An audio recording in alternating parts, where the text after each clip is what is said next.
As a photographer, when I first learned how to light my subjects, I would jump to 2, 3, or 4 different sources of light to light my subjects. Particularly because I didn't understand the properties of light. I would just throw light at my subject. And these days you're going to see that I'm using, generally speaking, one source of light to light my subjects. And that's because I'm focused on the properties of light, making sure that I'm using the modifier as best as I can in order to capture the image that I'm trying to create.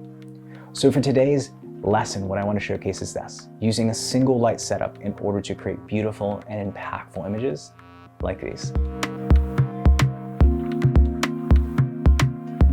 Now I'm using a single ProPhoto head modified by a ProPhoto Umbrella Deep White Medium with one stop of inner diffusion material.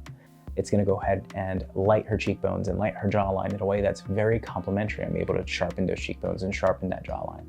And it's a very soft form of light. And being close to my subject, it means that it's a very soft form of light. In addition to that, it makes sure to have a large catch light in her eye, which is drawing attention to those specific areas. Then I've positioned my subject close to the background. So not only is that light lighting her, but it's also lighting that background. Now, I'm left with some shadows just under her chin. So to complement that specific area, what I've done is introduce a reflector, and that's going to bring light back into my subject.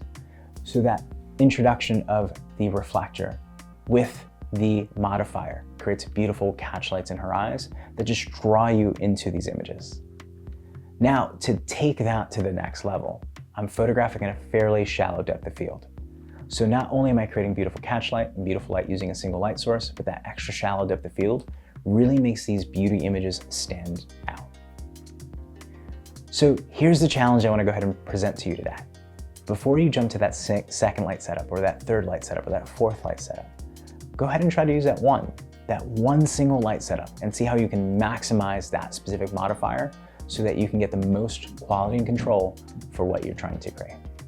If you have any questions whatsoever about what I've discussed, please leave those in the comments section below. Thank you for watching, and I hope you have an incredible day.